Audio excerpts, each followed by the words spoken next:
UPSC की तैयारी में जुटे सभी साथियों का स्वागत है।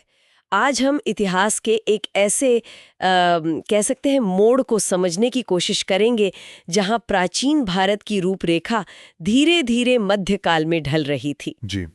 ये एक ऐसा बदलाव का दौर था जिसने आने वाली सदियों के लिए भारत के सामाजिक, आर्थिक और राजनीतिक ताने बाने को पूरी तरह से बुन दिया। बिल्कुल सही कहा आपने। ये ट्रांजिशन पीरियड, ये संक्रमण काल बहुत ही महत्वपूर्ण है और आज हम इसी पर गहराई से बात करेंगे, खास तौर पर आर.एस. शर्मा की प्रसिद्ध किताब इंडियाज एंशिएंट पास्ट के अध्याय 31 के आधार पर। अध्याय 31 प्राचीन से मध्यकालीन तक। जी, प्राचीन से मध्यकालीन तक। ये अध्याय सिर्फ कुछ फैक्ट्स का कलेक्शन नहीं है। हाँ, ये तो है। बल्कि यूपीएससी परीक्षा के लिहाज से, खासकर मेंस के लिए, ये समाज, अर्थव्यवस्था और राजव्यवस्था में जो बुनियादी बदलाव हुए उनको समझने की एक तरह से कुंजी है, एक चाबी है। हाँ, सही कहा। जैसे कि ये सवाल उठते हैं कि आखिर ये जमींदारी व्यवस्था, ये लैंडलॉर्ड सिस्टम, ये उभरा क्यों, या फिर व्यापार और शहर क्यों मुरझा गए अचानक से। हाँ, और वर्ण व्यवस्था में क्या उथल पुथल मची, ये क्षेत्रीय पहचाने, रीजनल आइडेंटिटीज, ये कैसे बनी, और फिर भक्ति और तंत्रवाद का उदय क्यों और कैसे हुआ। बिल्कुल, ये सारे बड़े सवाल हैं जिनके जवाब हमें इसी दौर में, इसी अध्याय में मिलते हैं। जी, और उम्मीद है कि इस विस्तृत चर्चा के आखिर तक श्रोतागण प्राचीन से मध्ययुगीन भारत में हुए परिवर्तनों के जो मूल कारण थे और उनके जो दूरगामी प्रभाव पड़े, उनको काफी गहराई से समझ पाएंगे। हाँ, और ये समझ न सिर्फ उनके उत्तरों को बेहतर बनाएगी, बल्कि मुझे लगता है इतिहास को देखने का नजरिया भी बदलेगी। बिल्कुल, तो चलिए शुरू करते हैं सफर को। तो पहला सवाल मन में यही आता है कि आखिर वो क्या केंद्रीय कारक था, वो क्या सेंट्रल फैक्टर था जिसने प्राचीन समाज को मध्यकालीन समाज में बदलने की प्रक्रिया शुरू की। देखिए, केंद्रीय कारक तो निसंदेह भूमि अनुदान की प्रथा थी, लैंड ग्रांट्स। हाँ, लेकिन सवाल यह है कि ये इतने बड़े पैमाने पर शुरू क्यों हुई। हाँ, क्यों? देखिए, ऊपर से तो धार्मिक कारण बताए गए, जैसे पुण्य कमाना है, धार्मिक अनुष्ठान करने हैं, लेकिन असली जड़ अगर हम देखें तो वो एक गहरे सामाजिक संकट में थी। सामाजिक संकट? कैसा सामाजिक संकट? ये 3री-4थी सदी की बात है। पुराणों में इसका जिक्र कलियुग संकट के रूप में मिलता है। अच्छा, कलयुग संकट। हाँ, इसमें हुआ ये कि जो वर्ण व्यवस्था थी वो चरमराने लगी, खासतौर पर वैश्य जो किसान थे और शूद्र जो श्रमिक थे। ये दोनों वर्ग जो उत्पादन का आधार थे, टैक्स देने का आधार थे, उन्होंने अपने निर्धारित काम करने से इनकार करना शुरू कर दिया। अरे, मतलब जिन पर पूरा ढांचा टिका था वही विद्रोह कर रहे थे। बिल्कुल। आप सोचिए स्थिति कितनी गंभीर होगी। और क्यों कर रहे थे? जाहिर है उन पर करों का बोझ बहुत ज्यादा था, सुरक्षा का अभाव था, राज्य शायद उन्हें प्रोटेक्ट नहीं कर पा रहा था। तो ये जो इनकार था, इसे ही वर्ण संकर कहा गया। हाँ, इसी स्थिति को वर्ण संकर कहा गया, मतलब वर्णों का मिश्रण या घालमेल। जब निम्न वर्गों ने उच्च वर्गों के काम और उनकी स्थिति अपनाने की कोशिश की, कर देने से मना किया, बेगार यानी फोर्स लेबर करने से मना किया। तो इस संकट से निपटने के लिए शासकों ने क्या उपाय किए? मनु जैसे स्मृतिकारों ने सलाह दी कि वैश्यों और शूद्रों को उनके कर्तव्यों से भटकने न दिया जाए। शायद बल प्रयोग भी हुआ होगा, लेकिन जो सबसे महत्वपूर्ण और दूरगामी कदम साबित हुआ वो था पुरोहितों यानी ब्राह्मणों और अधिकारियों को वेतन या पारिश्रमिक के बदले भूमि अनुदान देना। अच्छा, कैश सैलरी की जगह जमीन। जी, इसके कई फायदे दिखे शासक वर्ग को। एक तो टैक्स वसूलने और कानून व्यवस्था बनाए रखने का जो सिरदर्द था वो अनुदान पाने वालों पर आ गया। वो स्थानीय स्तर पर किसानों से निपट सकते थे। दूसरा, इससे नई जमीनें खेती के तहत लाई जा सकती थीं, एग्रीकल्चरल एक्सपेंशन हुआ। तीसरा, ब्राह्मणों को दूरदराज के खासकर जनजातीय क्षेत्रों में बसाकर उन्हें ब्राह्मणवादी जीवन शैली अपनाने, राजा की आज्ञा मानने और टैक्स चुकाने के लिए प्रेरित किया जा सकता था। ये एक तरह से कल्चरल इंटीग्रेशन का भी टूल बन गया। ये बहुत दिलचस्प है। मतलब लैंड ग्रांट्स एक मल्टीपर्पज टूल की तरह इस्तेमाल हुए, एडमिनिस्ट्रेटिव भी, इकोनॉमिक भी और कल्चरल भी। बिल्कुल, यहीं से फिर जमींदारों के उदय का रास्ता साफ होता है। हाँ, तो ये भूमि अनुदान की प्रथा फैली कैसे और इसके परिणाम क्या हुए फिर? देखिए, 5वीं सदी आते आते ये प्रथा काफी आम हो गई। ब्राह्मणों को पूरे के पूरे गांव दान में दिए जाने लगे और ये दान सिर्फ टैक्स फ्री नहीं होता था। अच्छा, और क्या था इसमें? सिर्फ कर माफ नहीं था, बल्कि उन गांव में रहने वाले लोगों पर शासन करने का अधिकार भी अनुदान पाने वाले को मिल जाता था। आप सोच सकती हैं। ओह, मतलब एक तरह से मिनी राजा बन गए वो लोग। कुछ हद तक, हाँ। राजकीय अधिकारी जो राजा के नुमाइंदे थे, वो उन गांवों में दखल नहीं दे सकते थे। बाद में तो स्थिति यहां तक पहुंची कि अपराधियों को दंडित करने का अधिकार भी अनुदान पाने वालों को मिल गया। ये पॉइंट बहुत महत्वपूर्ण है, इसको दोहराना चाहूंगा।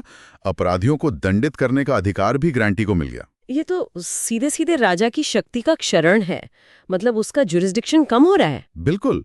ब्राह्मण अब सिर्फ पुजारी नहीं रहे, वो टैक्स वसूलने वाले और कानून व्यवस्था बनाए रखने वाले लोकल रूलर बन गए। गुप्त काल के अंत तक आते आते राजा की जो केंद्रीय शक्ति थी वो बुरी तरह कमजोर हो गई। इसकी तुलना अगर मौर्य काल से करें तो? हाँ, बहुत बड़ा अंतर है। मौर्य काल में टैक्स वसूली और कानून व्यवस्था का काम राजा के अपने एजेंट्स, उसके अधिकारी करते थे। सेंट्रलाइज्ड सिस्टम था। लेकिन यहां सत्ता का विकेंद्रीकरण हो रहा है। शुरू में शायद ये भूमि अनुदान राजा की बढ़ती शक्ति, मतलब वो भूपति बन रहा है, जमीन का मालिक, इसका प्रतीक लगा होगा, पर अंततः इसने राजा के अधिकार को कमजोरी किया। और ये अनुदान सिर्फ ब्राह्मणों तक सीमित नहीं रहे, अधिकारियों को भी मिलने लगे। जी, मौर्य काल में तो अधिकारियों को नकद वेतन मिलता था, हमने पढ़ा है। कुषाणों और गुप्तों के समय भी सोने के सिक्के थे, तो नकद वेतन की व्यवस्था रही होगी। लेकिन 6ठी सदी से एक बड़ा बदलाव दिखता है। क्या बदलाव? जो विधि ग्रंथ हैं, जो लॉ बुक्स हैं, उनमें सेवाओं के बदले भूमि देने की सिफारिशें मिलने लगती हैं। जैसे हर्षवर्धन के समय वेनसांग बताता है कि अधिकारियों को उनके वेतन के बदले भू राजस्व का एक हिस्सा, शायद 1/4 हिस्सा दे दिया जाता था। तो इससे तो निहित स्वार्थ, वेस्टेड इंटरेस्ट पैदा हुए होंगे। अधिकारी अपनी जमीन और उससे होने वाली आय को बचाने में ज्यादा रुचि लेंगे, राजा की ओवरऑल सत्ता की बजाय। बिल्कुल सही। इससे राजा की सत्ता की कीमत पर स्थानीय स्तर पर शक्तिशाली निहित स्वार्थ पैदा हुए। 7वीं सदी तक आते आते हमें जमींदारी व्यवस्था, लैंडलॉर्डिज्म और केंद्रीय सत्ता के विकेंद्रीकरण का डिवोल्यूशन ऑफ सेंट्रल अथॉरिटी का एक स्पष्ट विकास दिखाई देता है। ये तो हुई जमींदारों की बात। अब जरा ये समझाइए कि जमीन तो मिल गई, पर इस पे खेती कैसे होती थी? क्या ये नए जमींदार खुद हल लेकर खेत में जाते थे? हाँ, नहीं, जाहिर है नहीं। जो लाभार्थी थे, जिन्हें जमीन मिलती थी, वो खुद खेती नहीं करते थे, न ही वो खुद जाकर हर किसान से राजस्व वसूलते थे। वास्तविक खेती का काम या तो किसानों को सौंपा जाता था या फिर बटाईदारों को, शेयर क्रॉपर्स को। ये किसान या बटाईदार जमीन से जुड़े तो होते थे, पर कानूनी रूप से उसके मालिक नहीं थे। उनकी स्थिति अब पहले जैसी स्वतंत्र नहीं रही। इसका कोई सबूत मिलता है समकालीन स्रोतों में? हाँ, जैसे चीनी यात्री इत्सिंग, जो 7वीं सदी में भारत आए थे, वो बताते हैं कि ज्यादातर बौद्ध मठ अपनी जमीनें नौकरों या एजेंटों वगैरह से जुतवाते थे। वेनसांग, जो हर्षवर्धन के समय आए, वो शूद्रों को कृषक, एग्रीकल्चरिस्ट बताते हैं। शूद्रों को कृषक, ये तो महत्वपूर्ण बात है। पहले तो उन्हें मुख्यतः दास या खेतियर मजदूर माना जाता था। जी, इसका मतलब ये हो सकता है कि अब शूद्र सिर्फ दास या लैंडलेस लेबरर नहीं थे, बल्कि शायद अस्थायी रूप से ही सही उन्हें जमीन पर काबिज होने का अधिकार मिल रहा था, खासकर उन इलाकों में जो पहले से बसे हुए थे, जैसे गंगा घाटी। लेकिन उनकी स्थिति मालिक किसान वाली नहीं थी। और किसानों का बंधन, आपने कहा कि वो जमीन से जुड़ गए थे। हाँ, खासकर जब जनजातीय क्षेत्रों में गांव दान में दिए गए, तो वहां के किसान या आदिवासी कृषक सीधे सीधे धार्मिक लाभार्थियों, विशेषकर ब्राह्मणों, के नियंत्रण में आ गए। 6ठी सदी से हमें ऐसे सबूत मिलने लगते हैं जहां बटाईदारों और किसानों को स्पष्ट रूप से कहा जाता था कि उन्हें दान दी गई जमीन पर ही बने रहना है, उसे छोड़कर कहीं और नहीं जाना है। अच्छा, मतलब उनकी मूवमेंट पे रोक लगा दी गई। जी, खासकर ये पिछड़े इलाकों जैसे उड़ीसा, दक्कन में शुरू हुआ।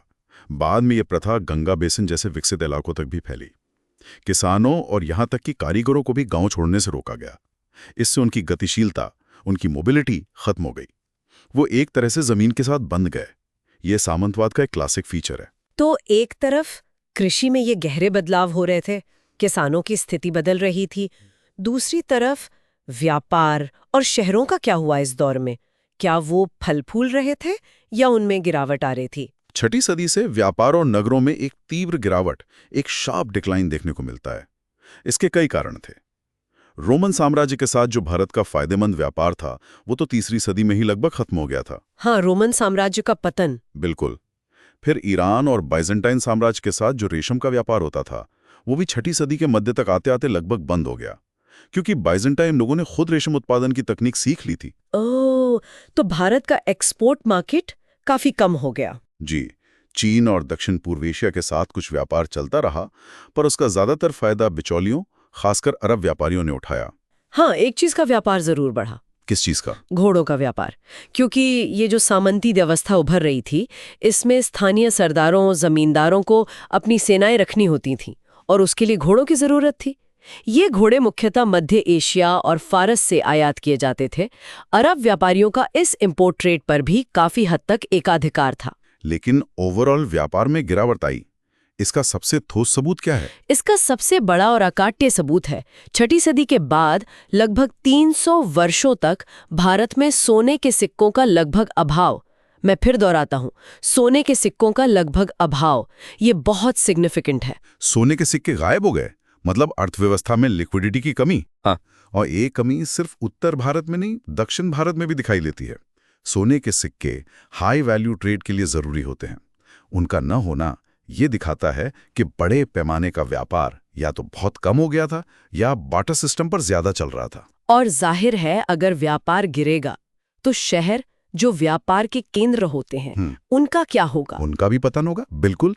जो शहर सातवाहन और कुषाण काल में इतने फले फूले थे, हमने पढ़ा है उनके बारे में, वो गुप्त काल तक आते आते मुरझाने लगे थे। और गुप्तोत्तर काल में यानी 6ठी सदी के बाद कई पुराने महत्वपूर्ण वाणिज्यिक शहर लगभग बर्बाद हो गया। क्या इसके पुरातात्विक साक्ष्य, आर्कियोलॉजिकल एविडेंस मिलते हैं? हाँ, बिल्कुल मिलते हैं। खुदाई से पता चलता है कि उत्तर भारत में कई महत्वपूर्ण स्थल जैसे हरियाणा और पूर्वी पंजाब के कई शहर, दिल्ली का पुराना किला, मथुरा, हस्तिनापुर, श्रावस्ती, कौशाम्बी, वाराणसी के पास राजघाट, बिहार में चिरांद, वैशाली और यहाँ तक कि पाटलिपुत्र जैसे महान शहर भी गुप्त काल में पतनोन्मुख हुए और गुप्तोत्तर काल में तो लगभग गायब ही हो गए या बहुत छोटे गांव बनकर रह गए। ये शहर कौन-कौन से थे? मथुरा, हस्तिनापुर, श्रावस्ती, कौशाम्बी, राजघाट, चिरांद, वैशाली, पाटलिपुत्र। पाटलिपुत्र भी मौर्य और गुप्त साम्राज्य की राजधानी। जी, ह्वेनसांग जब 7वीं सदी में पाटलिपुत्र आया तो उसने उसे लगभग खंडर अवस्था में पाया।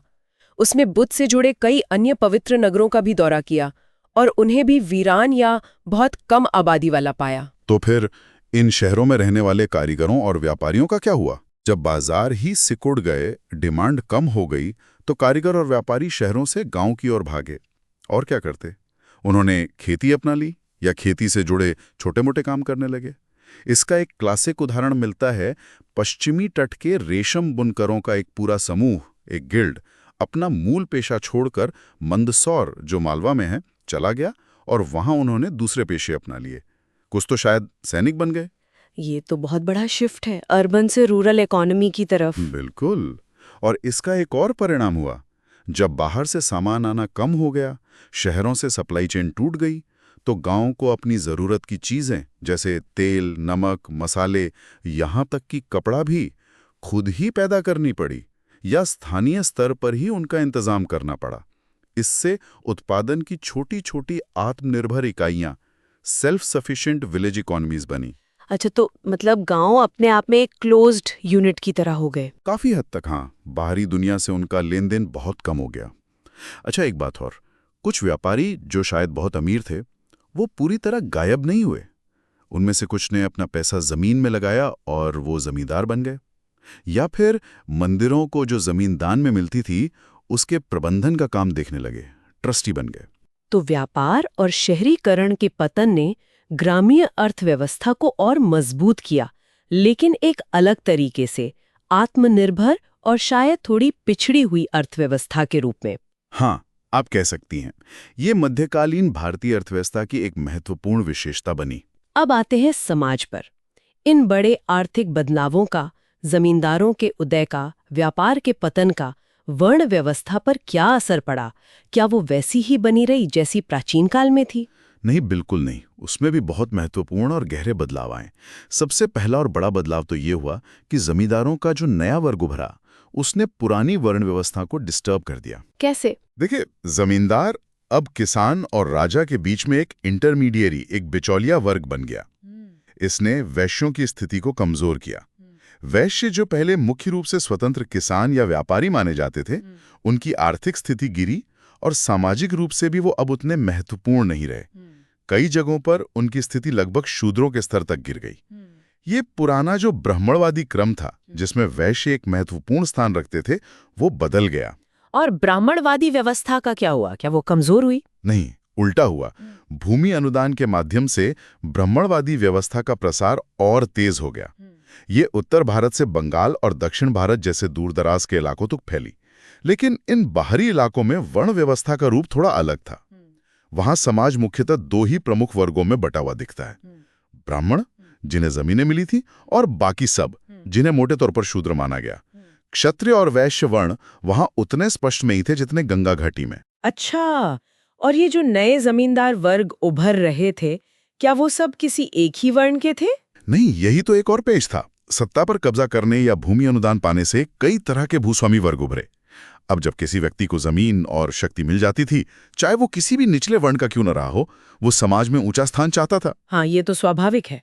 लेकिन इससे दिक्कतें हुई, क्योंकि आर्थिक रूप से तो वो संपन्न हो गया, पर सामाजिक और धार्मिक रूप से उसकी स्थिति अभी भी निम्न मानी जाती थी। धर्मशास्त्र तो कहते थे कि सामाजिक स्थिति जन्म यानी वर्ण पर आधारित है। तो फिर क्या हुआ? क्या धर्मशास्त्रों को बदला गया? हाँ, कुछ हद तक उनमें समायोजन, एकोमोडेशन करना पड़ा।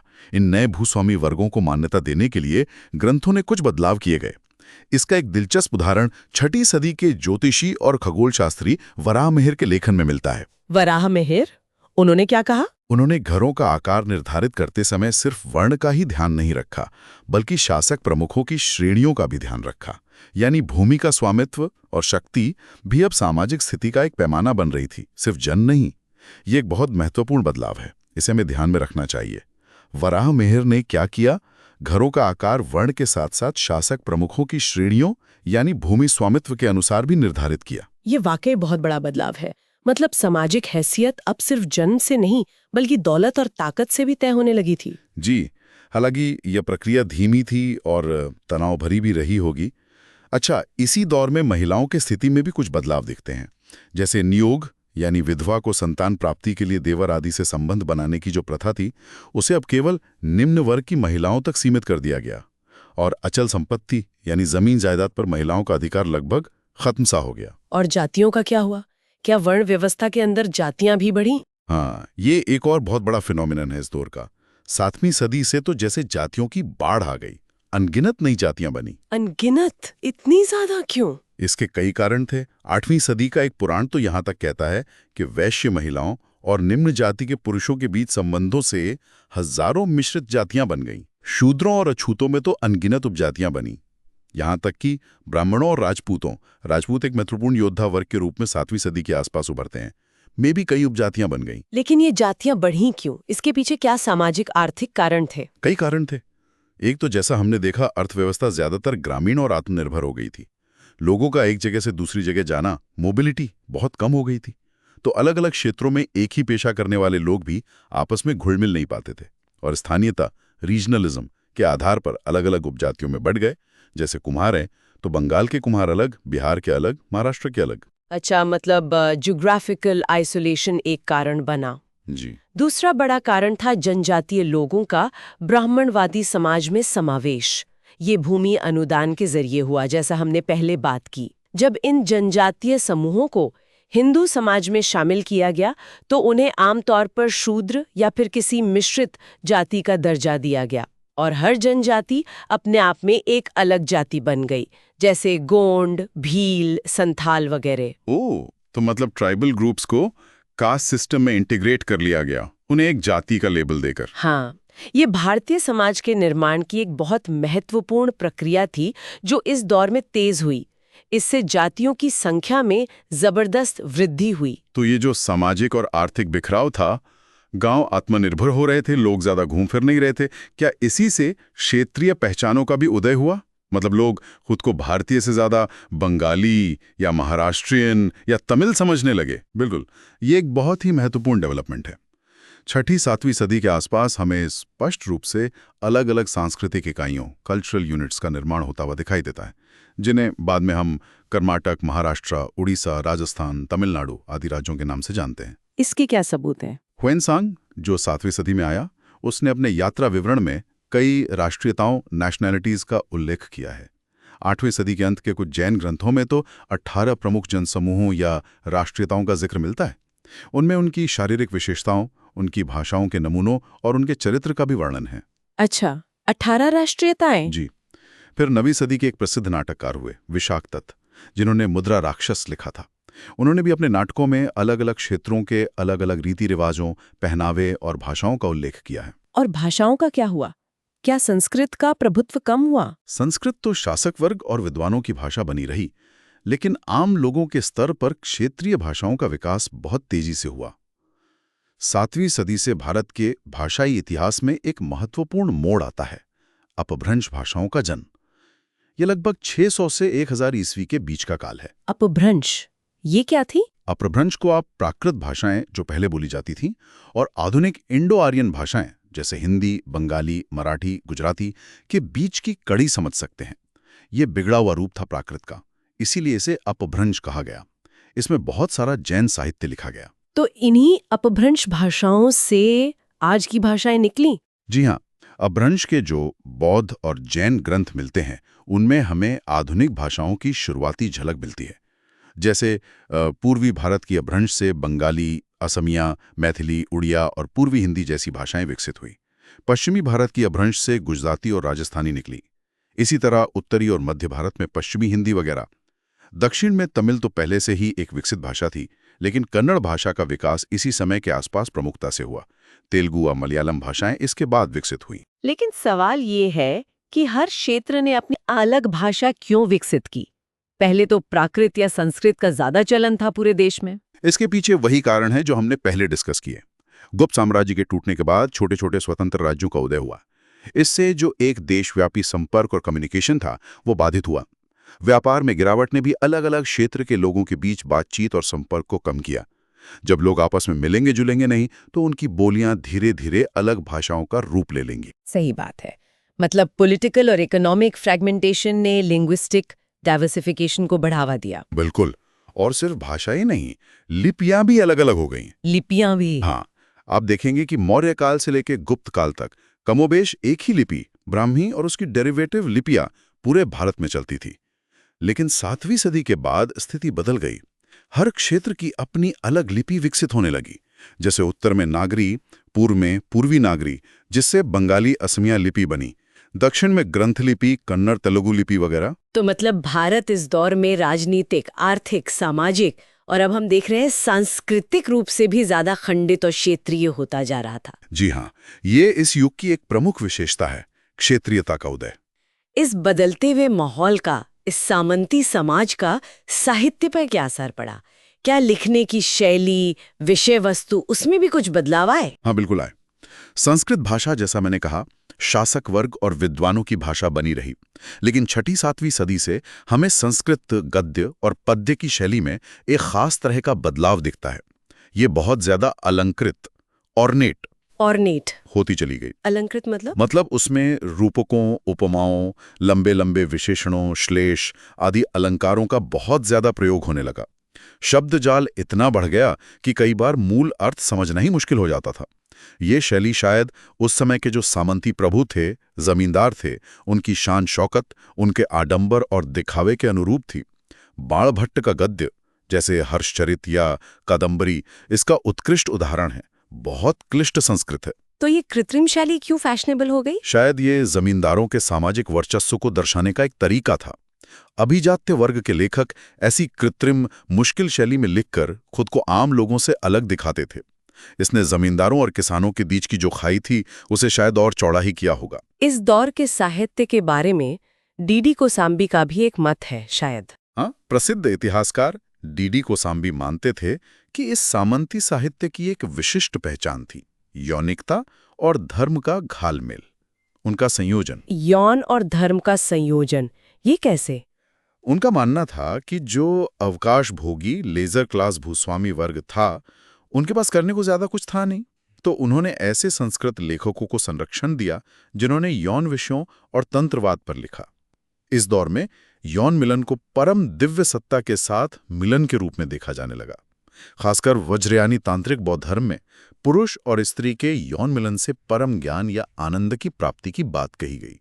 कोसाम्बी का कहना था कि आध्यात्मिकता का इस्तेमाल कामुकता को सही ठहराने के लिए किया जाने लगा। ये तो काफी विवादास्पद विचार है। हाँ है, लेकिन ये उस दौर की एक प्रवृत्ति की ओर इशारा करता है जहां भौतिक सुखों और धार्मिक भावनाओं के बीच की रेखा धुंधली हो रही थी। खैर, इस दौर की एक और महत्वपूर्ण साहित्यिक प्रवृत्ति थी टीका साहित्य का विकास। टीका साहित्य मतलब कमेंट्रीज। जी हाँ, मध्यकाल में लगभग 5वीं सदी से लेकर 18वीं सदी तक प्राचीन ग्रंथों पर, चाहे वो संस्कृत में हो, पाली में हो या प्राकृत में, बड़ी संख्या में टीकाएं लिखी गईं। किन किन विषयों पर? लगभग सभी विषयों पर। धर्मसूत्र, स्मृतियां, पाणिनि का व्याकरण, गृहसूत्र, श्रोत सूत्र, शुल्भ सूत्र, चिकित्सा ग्रंथ जैसे चरक, सुश्रुत, दर्शन के ग्रंथ जैसे न्याय, वैशेषिक, योग, मीमांसा, वेदांत, इन सब पर विस्तृत टीकाएं लिखी गईं। बौद्ध धर्म के पाली ग्रंथों पर जो टीकाएं लिखी गईं उन्हें अट्ठकथा कहा जाता है। जैन धर्म के प्राकृत ग्रंथों पर चूर्णी, भाष्य, नियुक्ति जैसी टीकाएं मिलती हैं। इन टीकाओं का उद्देश्य क्या था और इनका प्रभाव क्या पड़ा? उद्देश्य तो था प्राचीन ज्ञान को समझाना, उसे संरक्षित करना, लेकिन इसका एक प्रभाव ये भी हुआ कि इसने बौद्धिक जीवन में एक तरह की सत्तावादी प्रवृत्ति, ऑथोरिटेरियन ट्रेंड को मजबूत किया। मतलब अब नया सोचने के बजाय पुराने ग्रंथों की व्याख्या करना ही ज्यादा महत्वपूर्ण माना जाने लगा। इन टीकाओं ने कहीं न कहीं उस समय के राज्य और वर्ण आधारित पितृसत्तात्मक समाज को बनाए रखने में मदद की और उसे भूमि और शक्ति के असमान वितरण से जो नई असमानताएं पैदा हो रही थी उनके अनुकूल ढालने का भी प्रयास किया। इसने निरंतरता, कंटिन्यूटी पर बहुत ज्यादा जोर दिया और रचनात्मकता, क्रिएटिविटी को बाधित किया। ये उस बंद अर्थव्यवस्था, क्लोज्ड इकोनॉमी से जुड़ी हुई एक बंद मानसिकता, क्लोज्ड माइंड को दर्शाता है जो इस दौर में प्रमुख प्रवृत्ति बन गई थी। ये बहुत गहरी बात है। मतलब टीकाएं ज्ञान को संरक्षित तो कर रही थीं, पर शायद नए ज्ञान के सृजन को रोक भी रही थीं। हाँ, कुछ हद तक ऐसा कहा जा सकता है। अच्छा, अब धर्म और कला की बात करते हैं। समाज बदल रहा था, अर्थव्यवस्था बदल रही थी, तो क्या देवी देवताओं की दुनिया में उनके प्रति लोगों की आस्था में भी कुछ बदलाव आ रहे थे? हाँ, बिल्कुल आ रहे थे। 7वीं 8वीं सदी से हम देखते हैं कि मूर्तिकला और मंदिर निर्माण में हर क्षेत्र अपनी एक अलग शैली, एक रीजनल स्टाइल विकसित करने लगता है। दक्षिण भारत तो खास तौर पर पत्थर के भव्य मंदिरों की भूमि बन गया। मूर्तियां पत्थर की भी बनती थीं और कांस्य की भी। खासकर दक्षिण भारत में चोल काल की कांस्य प्रतिमाएं तो विश्व प्रसिद्ध हैं। और देवताओं में क्या कोई नया पैटर्न उभर रहा था? हाँ, एक बहुत ही स्पष्ट पैटर्न उभर रहा था। वो था देवताओं के बीच एक पदानुक्रम, एक हायरार्की का बढ़ना। देवताओं में हायरार्की मतलब जैसे समाज में ऊंच नीच थी, वैसे ही भगवानों में भी? बिल्कुल, जैसे समाज इस समय अनुष्ठानों, भूमि के स्वामित्व, सैन्य शक्ति आदि के आधार पर असमान वर्गों में बटा हुआ था, ठीक उसी तरह देवताओं को भी अलग अलग असमान श्रेणियों में बांटा जाने लगा। विष्णु, शिव, दुर्गा जैसे कुछ देवताओं को सर्वोच्च देवता, सुप्रीम गॉड का दर्जा दिया गया और बाकी अन्य देवी देवताओं को उनके अधीन, उनके अनुचर, उनके सबॉर्डिनेट के रूप में दिखाया जाने लगा। ये मूर्तियों में कैसे दिखता था? मूर्तियों के आकार से जो सर्वोच्च देवता होता था उसकी मूर्ति सबसे बड़ी बनाई जाती थी और जो अधीन देवता होते थे उनकी मूर्तियां छोटे आकार में बनाई जाती थी मुख्य देवता के आसपास। ये पदानुक्रम शायद इस बात का भी संकेत देता है कि विभिन्न जनजातियों और निम्न वर्गों द्वारा पूजे जाने वाले स्थानीय देवताओं को जबरदस्ती या धीरे धीरे मुख्य धारा के देवताओं के अधीन लाया जा रहा था, उनका विलय किया जा रहा था। इसका कोई उदाहरण? हाँ, जैसे पंचायतन शैली के मंदिर। पंचायतन मतलब 5 देवताओं की पूजा।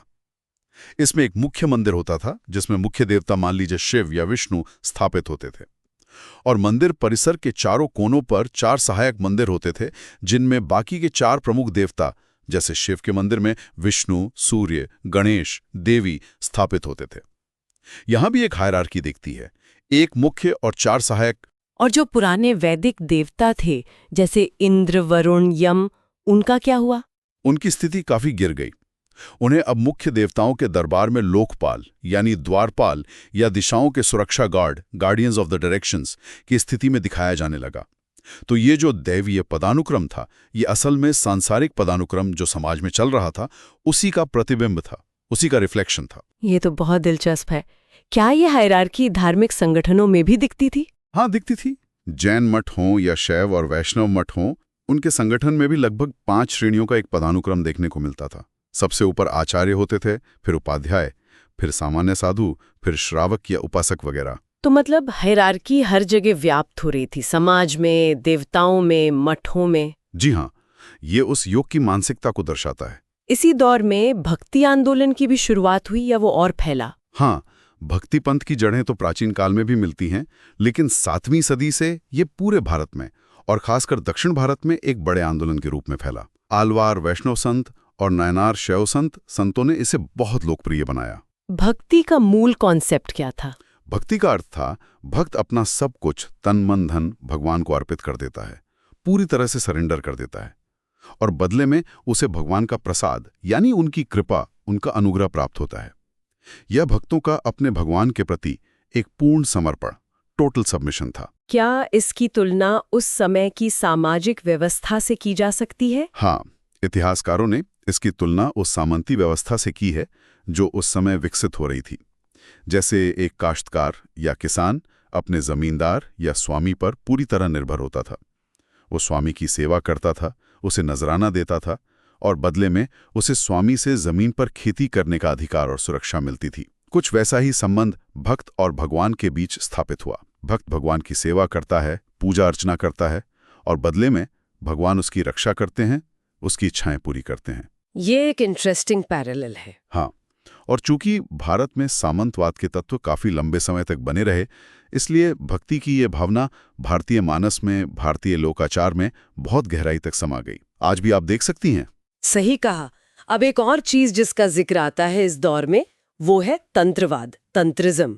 ये क्या था और ये कैसे उभरा? तंत्रवाद 6ठी सदी से धार्मिक क्षेत्र में होने वाला शायद सबसे उल्लेखनीय विकास था और इसे भी हमें उसी सामाजिक आर्थिक परिवर्तनों के संदर्भ में देखना चाहिए जिसके बारे में हम बात कर रहे हैं। कैसे? देखिए, 5वीं से 7वीं सदी के बीच क्या हो रहा था। बड़ी संख्या में ब्राह्मणों को मध्य और पूर्वी भारत के जनजातीय इलाकों में, जैसे नेपाल, असम, बंगाल, उड़ीसा, मध्य भारत, दक्कन के कुछ हिस्सों में भूमि अनुदान देकर बसाया जा रहा था।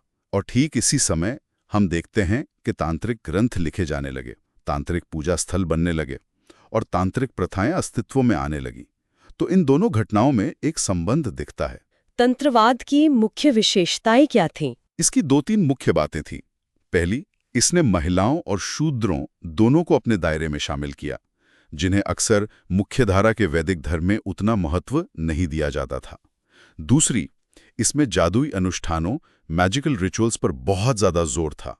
ये अनुष्ठान शायद पहले से ही लोक परंपराओं में मौजूद थे, लेकिन 6ठी सदी से तांत्रिक ग्रंथों में इन्हें व्यवस्थित किया गया, संहिताबद्ध किया गया। और इन अनुष्ठानों का उद्देश्य क्या होता था?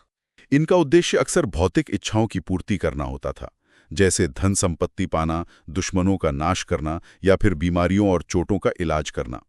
मतलब ये मोक्ष या निर्वाण से ज्यादा सांसारिक समस्याओं के समाधान पर केंद्रित था। तो इसकी उत्पत्ति कैसे हुई? क्या ये ब्राह्मण धर्म का ही एक हिस्सा था? इसकी उत्पत्ति को लेकर माना जाता है कि ये बड़े पैमाने पर आदिवासी या जनजातीय लोगों के ब्राह्मणवादी समाज में प्रवेश के परिणाम स्वरूप हुआ। जब ब्राह्मण इन नए इलाकों में बसे तो उन्होंने वहां के स्थानीय लोगों के कई आदिवासी अनुष्ठानों, उनके मंत्रों, उनके देवी देवताओं और प्रतीकों को अपना लिया। इन्हें अब आधिकारिक तौर पर ग्रंथों में संकलित किया गया, उन्हें ब्राह्मणवादी रंग दिया गया और राजाओं और जमींदारों द्वारा उन्हें संरक्षण भी मिला। हाँ, ये भी कहा जाता है कि बाद में कुछ पुजारियों ने अपने अमीर संरक्षकों के स्वार्थों को पूरा करने के लिए इन तांत्रिक अनुष्ठानों को विकृत भी कर दिया। क्या तंत्रवाद सिर्फ शैव धर्म से जुड़ा था? नहीं, ये इसकी एक और खास बात है। तंत्रवाद का प्रभाव सिर्फ शैव धर्म पर ही नहीं पड़ा, बल्कि ये जैन धर्म, बौद्ध धर्म, खासकर वज्रयान शाखा और वैष्णव धर्म में भी फैल गया। 7वीं सदी से लेकर पूरे मध्ययुगीन युग तक इसका प्रभाव भारतीय धर्मों पर बहुत गहरा रहा। आप देखेंगे कि मध्यकाल की कई पांडुलिपियां तंत्रवाद और ज्योतिष से संबंधित हैं और अक्सर ये दोनों विषय पूरी तरह से मिले जुले नजर आते हैं। तो ये तंत्रवाद भी उसी क्षेत्रीयकरण और लोक परंपराओं के समावेश की प्रक्रिया का हिस्सा था। हाँ, बिल्कुल। ये दिखाता है कि कैसे मुख्यधारा का धर्म स्थानीय और जनजातीय विश्वासों और प्रथाओं को अपने अंदर समाहित कर रहा था, हालांकि इस प्रक्रिया में वो खुद भी बदल रहा था। तो हमने काफी विस्तार से बात की है इन सभी बदलावों पर। अगर हम संक्षेप में एक समरी के तौर पर देखें तो 6ठी और 7वीं सदी में ये जो प्राचीन से मध्यकाल की ओर संक्रमण हो रहा था, इसके मुख्य बिंदु क्या थे? क्या बड़े बदलाव थे जिन्हें हमें ध्यान में रखना है? जी बिल्कुल। अगर हम संक्षेप में देखें तो पहला, राजनीति में विकेंद्रीकरण हुआ, राजा की शक्ति कम हुई और स्थानीय जमींदारों का उदय हुआ। दूसरा, अर्थव्यवस्था में व्यापार और नगरों का पतन हुआ, मुद्रा का चलन कम हुआ और आत्मनिर्भर कृषि प्रधान ग्रामीण अर्थव्यवस्था प्रमुख हो गई। तीसरा, समाज में वर्ण व्यवस्था और जटिल हुई, वैश्यों की स्थिति गिरी और अनगिनत नई जातियों और उपजातियों का निर्माण हुआ, खासकर जनजातीय समूहों के समावेश से। किसानों की मोबिलिटी कम हुई, वो जमीन से बंध गए। चौथा, भाषा, साहित्य और लिपि में क्षेत्रीयता बढ़ी, अपभ्रंश भाषाओं और क्षेत्रीय लिपियों का विकास हुआ, साहित्य ज्यादा अलंकृत और टीका आधारित हो गया। और पांचवां, धर्म में भी बदलाव आए, देवताओं में पदानुक्रम बढ़ा, भक्ति आंदोलन का प्रसार हुआ और तंत्रवाद एक महत्वपूर्ण शक्ति के रूप में उभरा जिसने सभी प्रमुख धर्मों को प्रभावित किया। तो ये सारे बदलाव मिलकर एक अलग तरह के समाज और अर्थव्यवस्था की ओर इशारा कर रहे थे। एक ऐसा समाज जिसमें जमींदारों का वर्चस्व था, जो अब राज्य और किसानों के बीच मुख्य कड़ी बन गए थे। ये स्थिति कुछ वैसी ही थी जैसी यूरोप में रोमन साम्राज्य के पतन के बाद 6ठी सदी से देखने को मिलती है, जहां फ्यूडल लॉर्ड्स यानी सामंती प्रभु प्रभावी अधिकार प्राप्त कर लेते हैं। क्या भारत और यूरोप की स्थितियों में कोई अंतर भी था? हाँ, कुछ महत्वपूर्ण अंतर भी थे। जैसे हूणों के आक्रमण तो दोनों जगह हुए, पर उनके परिणाम थोड़े अलग थे। भारत में उत्पादन के लिए दासों का उपयोग उतने बड़े पैमाने पर कभी नहीं हुआ जितना रोमन साम्राज्य में था। भारत में उत्पादन और टैक्स का मुख्य बोझ किसानों, कारीगरों, व्यापारियों और खेतिहर मजदूरों पर था, जिन्हें मोटे तौर पर वैश्य और शूद्र वर्णों में रखा जाता था। और हमने देखा कि इसी व्यवस्था के खिलाफ विद्रोह के संकेत मिलते हैं, कलयुग संकट के रूप में। जी, शायद इसी वजह से सीधे टैक्स वसूलना मुश्किल हो गया और भूमि अनुदान की व्यवस्था शुरू की गई। व्यापार और कस्बों का पतन दोनों जगह हुआ, ये एक समानता थी। कृषि का विस्तार भी दोनों जगह हुआ और सबसे महत्वपूर्ण, जमींदारों का एक शक्तिशाली वर्ग के रूप में उदय भी दोनों जगह हुआ। और 7वीं सदी से भारत में समाज, धर्म, कला, साहित्य, इन सब को आकार देने में इन जमींदारों की एक बहुत ही महत्वपूर्ण भूमिका रही। तो ये था पूरा सार इस संक्रमण काल का। क्या हम एक बार मुख्य घटनाओं को उनके समय के हिसाब से क्रोनोलॉजिकली देख सकते हैं ताकि याद रखने में आसानी हो? हाँ, जरूर। एक त्वरित पुनर्कथन कर लेते हैं। 3री सदी में रोमन साम्राज्य से व्यापार का अंत, 3री-4थी सदी में कलियुग संकट, वर्ण व्यवस्था में तनाव, 5वीं सदी तक आते आते भूमि अनुदान की प्रथा आम होने लगी। 6ठी सदी में ईरान और बाइजेंटियम से रेशम व्यापार बंद हुआ, सोने के सिक्कों की भारी कमी दिखने लगी, तंत्रवाद का प्रसार तेज हुआ और क्षेत्रीय इकाइयों की शुरुआत के संकेत मिलने लगे। और 7वीं सदी होता है, क्षेत्रीय भाषाएं, अपभ्रंश और क्षेत्रीय लिपियां विकसित होने लगती हैं।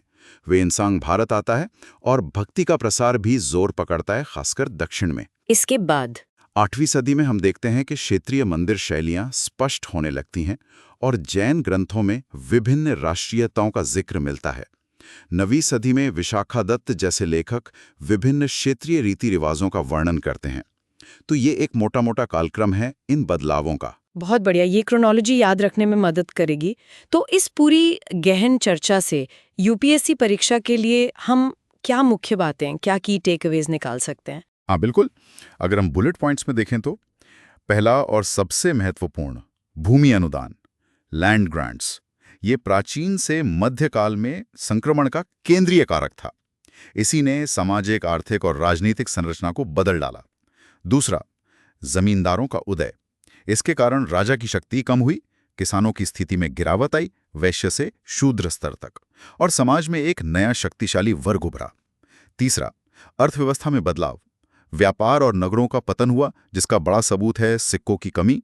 आत्मनिर्भर ग्रामीण अर्थव्यवस्था का उदय हुआ। कृषि का विस्तार तो हुआ, लेकिन किसानों की गतिशीलता कम हो गई, वो जमीन से बंध गए। हाँ। चौथा, सामाजिक परिवर्तन। वर्ण व्यवस्था और जटिल हो गई, अनगिनत नई जातियां और उपजातियां बनी, खासकर जनजातीय समूहों को शामिल करने से। पांचवां, क्षेत्रीयता का उदय। राजनीतिक विखंडन और व्यापार में गिरावट के कारण क्षेत्रीय पहचान, भाषाएं और लिपियां विकसित हुईं और मजबूत हुईं। छठा, सांस्कृतिक और धार्मिक बदलाव। साहित्य में अलंकृत शैली आई, टीका साहित्य का प्रभुत्व बढ़ा, धर्म में देवताओं का पदानुक्रम बना और भक्ति तथा तंत्रवाद का व्यापक प्रसार हुआ और उनका गहरा प्रभाव पड़ा। और सातवां, निरंतरता और परिवर्तन। ये याद रखना जरूरी है कि सब कुछ बिल्कुल बदल नहीं गया।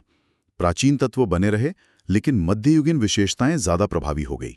ये एक धीमी और जटिल प्रक्रिया थी। बहुत अच्छे से आपने ये सारे पॉइंट्स समेट दिए। तो ये था अध्याय 31 का हमारा विस्तृत विश्लेषण, और ये समझना कितना जरूरी है कि ये बदलाव सिर्फ अतीत की कहानी नहीं है। बिल्कुल नहीं। ये आज के भारत की जड़ों को समझने के लिए बेहद जरूरी है। यूपीएससी की तैयारी में ये गहरी समझ न सिर्फ अच्छे अंक दिलाएगी, बल्कि मुझे लगता है कि एक जागरूक नागरिक बनने में भी मदद करेगी। मैं सहमत हूं, और इन जटिल परिवर्तनों को पूरी तरह से आत्मसात करने के लिए हम श्रोताओं को इसे दोबारा सुनने के लिए प्रोत्साहित करेंगे। शायद नोट्स बनाना और इस पर विचार करना कि ये जो पैटर्न हमने देखे, ये आज भी हमारे समाज, हमारी राजनीति, हमारी संस्कृति में कैसे प्रासंगिक हैं, ये उपयोगी हो सकता है। बिल्कुल।